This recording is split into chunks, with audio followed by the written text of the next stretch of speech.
In the Aztec world, divinity was not gentle.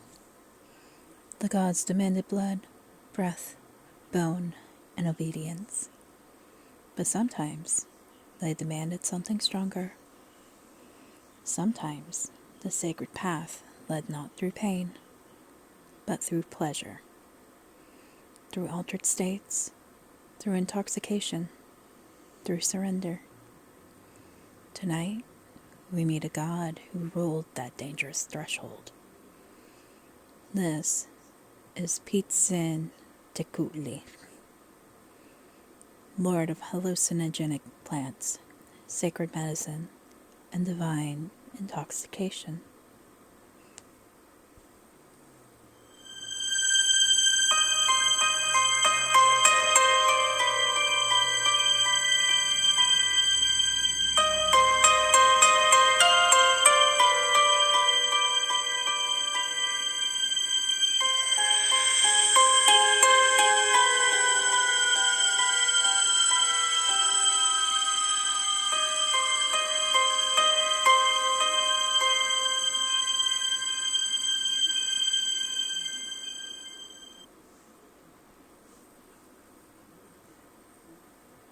Welcome back, witches and wanderers, to the Morbid Witch Podcast. I'm your host, Kari, and tonight we return to Mesoamerica, a world where gods walk closely with humans, and where the boundary between healing and harm was razor thin. Tonight, we're deep diving into Pittzintecuhtli, an Aztec deity associated with sacred plants, ritual intoxication, healing, and the altered states that brought humans closer to the divine. This is not a god of excess. This is a god of controlled transgression. To understand Pittzintecuhtli, we must first understand how the Aztecs viewed their gods. Aztec deities were not purely good or evil. They embodied forces: creation and destruction, illness and healing, ecstasy and madness. The gods were reflections of reality, unpredictable, demanding, and deeply intertwined with human survival. Pittzintecuhtli's name roughly translates to noble lord or revered prince. He is associated with sacred intoxications, hallucinogenic plants, ritual healing, altered consciousness, and sexual vitality and pleasure. Unlike war gods or death gods,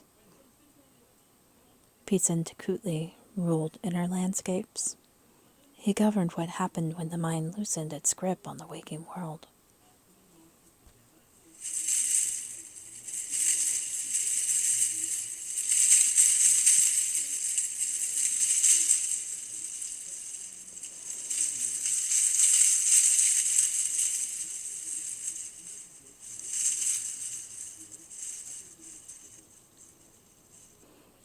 Central to Pittzintecuhtli's worship were sacred plants used in ritual contexts, most notably morning glory seeds, possibly mushrooms and other entheogens.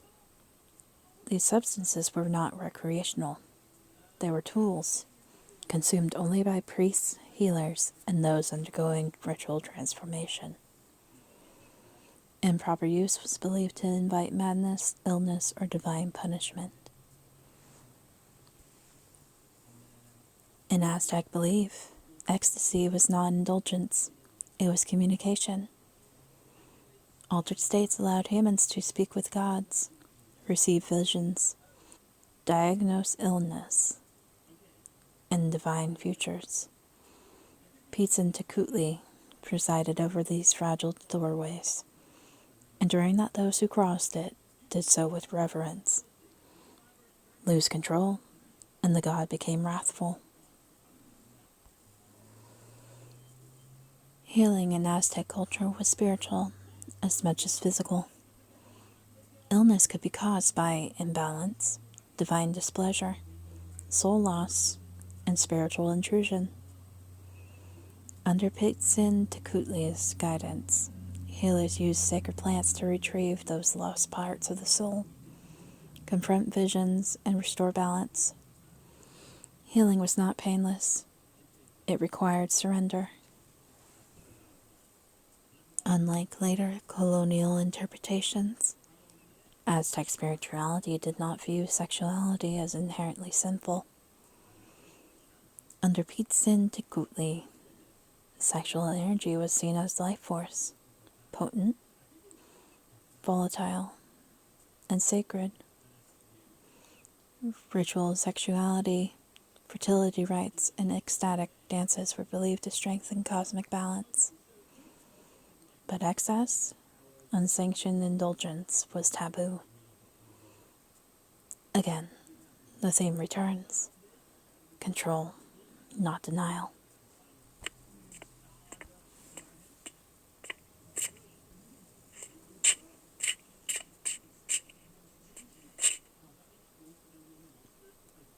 Pittzintecuhtli was invoked during healing ceremonies, divine rites, transitional life events, and periods of spiritual crisis. Participants fasted beforehand. Silence was enforced. Offerings were made. The god did not tolerate casual summoning. One of the greatest dangers associated with Pittzintecuhtli was loss of self. Visions could overwhelm. Ego could dissolve. Reality could fracture. Those who entered sacred intoxication without discipline were said to wander afterward, haunted by visions they could not interpret. Madness was not seen as random. It was divine imbalance. Pittzintecuhtli shares echoes with other global figures. Dionysus, the god of ecstasy and madness. Soma, the sacred intoxicant of Vedic tradition. And Shiva, destroyer and ascetic intoxicated by divine power. Across cultures we see the same fear and fascination, that altered states bring truth, but at a cost.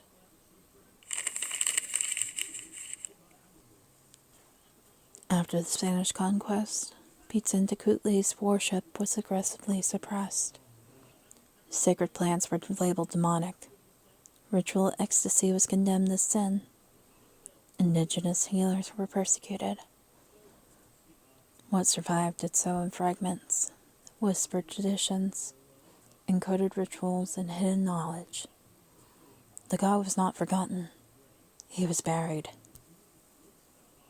Today, renewed interest in entheogens has revived conversations that Pittzintecuhtli once governed. Healing through altered states, sacred context versus exploitation, the line between medicine and escape. Ancient warnings feel uncomfortably relevant. This god reminds us that not all sacred paths are sober, but none are safe without intention. Pittzintecuhtli does not invite chaos. He demands respect. Pittzintecuhtli stands at the threshold between healing and harm, vision and madness, ecstasy and annihilation. He is not a god of excess. He is a god of balance within surrender. And like all gods who rule liminal spaces, he does not forgive carelessness. Thank you for listening to the Moored Witch podcast. If tonight's episode stirred something ancient and uncomfortable, share it with those who understand that spirituality is not always clean or safe. Until next time, stay strange, stay spooky, and remember, the shadows are always watching.